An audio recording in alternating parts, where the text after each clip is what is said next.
All right, guys, it's about that time we talk about Alibaba stock, okay? This is one I've talked to you guys separately through comments. A lot of you who have asked about Chinese stocks, and I did put out videos a while ago saying that I've been in Alibaba in my retirement account. Okay, I bought this a couple years ago, but everyone believed Trump was going to be against China like he was before.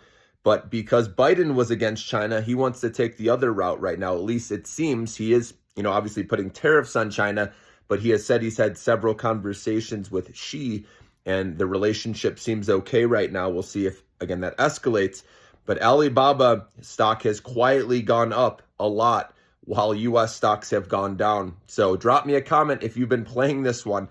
A lot of people didn't want to touch Chinese stocks with a 10-foot pole. I put out videos a while back, and people thought I was crazy for even recommending some of the stocks that I put out there. And because it's a sensitive subject, I get it. Everyone was against China. We can't trust China, which, like I said, part of that is true, okay? But I think they're finally turning a corner there. And the reason I'm bringing up Alibaba is because this is best in breed in China, okay? This is one that services mainland China, and all the AI infrastructure, all the people getting, or all the companies getting involved in AI are going to go through Alibaba with their chatbot / large language model called Qwen, which is better than DeepSeek, they're saying, okay? This is part of the reason how the stocks, AI stocks in the US have gone down. So I want to have a piece of Alibaba because I want to have some international exposure. So I'm going to be adding a little bit of this to my long-term account, and not a huge position, but just to have some diversification. And I did buy this, like I said, my retirement account around $70 a share, okay? And now it's at 132. It hit a high of 149, and then it's pulled back a little bit. And this could easily fall a little bit more. So I'm not saying you have to rush out and go buy it, okay? But I do believe this is more cheaply valued than many other companies out there right now. As we know, a lot of Chinese stocks, you can look there for, valuations that are low, okay? Because if people do start trusting China more over time, because we're seeing a lot of things in China, right? It's a lot cheaper than the US. So I think investor attention has already gone there, okay? Looking for deals. And these stocks can go higher, okay? And so Alibaba has a forward price earnings of 13 only. Its trailing PE is 19. Not as low as it once was for, a good couple years or longer than that. Remember, they were having all sorts of issues after the pandemic, and then with Jack Ma, their founder, leaving, and government scrutiny where they're being fined. And now they finally have turned a corner where the government is for Alibaba again, okay, and for AI initiatives. They're spending a lot of money, remember, in China for AI infrastructure, okay. And they also are promoting private companies, coming up as well. So the thing is, now is the time, like I said, if you're looking at it, you don't want to be chasing when it's like way higher. Obviously, it already has gone back up. But Alibaba, for example, the record highs were around $300 a share. I'm not saying it's going to get up there, but I do think there's some resistance now around 200 that maybe it can get back up there with time, maybe after another year or two, okay? So that would be nice gains from these levels at $132 per share. But ideally, I would like to catch this stock lower to get it in the 120s or below 120, ideally, okay? And obviously, the lower it went, the better, okay? We don't know, like I said, if there's escalation with Trump and Xi, right? If their relationship goes the other way, and Trump wants to slap more tariffs, maybe that'll affect Alibaba more with the products, they ship overseas, or to the U.S. But for the most part, this is a play on mainland China. They're going to be providing, e-commerce. People are going to have to eat still, right? Get their products, and they're going to be, at the head there with that growth, right? They have how many people, 1 billion plus, right, in China. So they're going to benefit from that as the economy slowly but surely recovers.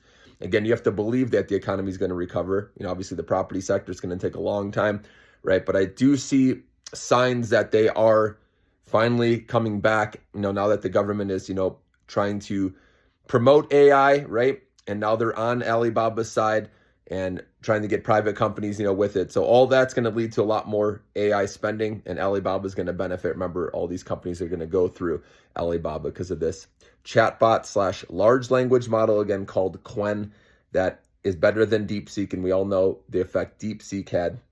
Okay, so I think it's worth having some exposure. So back to the valuation, though. So with Alibaba, 13 forward PE, 19 trailing PE, only a 0.75 PEG ratio. So while that's under 1, I like having this stock. And then their numbers, they have 463 billion in cash to about 253 billion in debt, or sorry, 453 billion in cash to 263 billion in debt. And their operating cash flow, I should say, is 159 billion. And their levered free cash flow is about just under 100 billion, like 98 billion. So I put out an article in our community if you want to know the difference between free cash flow, levered free cash flow, and operating cash flow. There's a difference. So I put that in the community. If you don't know how to see the posts in the community, just go to my YouTube page, Brett the Stock Picker, and then click community and then scroll down and you'll see it right there. Okay. So all that is good. They have a lot of cash coming in to their company to invest. And like I said, with them involved in AI and e-commerce, this is the play I like having in China. They're the best in breed. That's all I'd want to own personally, right now, because like I said, we never know if relationships sour again, and we can't truly trust what's going on with the government there and what's being reported. So that's why you can still consider Chinese stocks as speculative, but Alibaba is probably the least speculative there, and Apple partnered with them there as well. So I like that. So that's why I believe Alibaba is worth owning some to diversify a little bit, have some exposure to China, right? International exposure. It's okay if you even want to have exposure to, Europe, right? That's why I like Novo Nordisk, especially at this price right now, is because how beaten up it is, cheap valuation. You get exposure to, Europe as well, and weight loss drugs, right? These aren't going away. The growth of that, even though it's been beaten up right now, it's an excellent entry point. So you get some exposure to Europe there, get some exposure to China with Alibaba, and then, we have our other stocks, in the US that will do well with time, okay, that are, winners keep on winning, so I'm not worried about that. So, but I just wanted to talk about Alibaba and why it's a stock I'm interested in buying a little bit. So it's not like I'm dumping a bunch of money into it right now. It would be a tiny position, maybe start with one share, see if the stock price can come back down, because it did have a heck of a run here, all right, especially if maybe more money does come in the US after these tariffs go into effect. Maybe it comes back down and you get an even better price. But I just wanted to put Alibaba on your radar, again, to diversify your portfolio.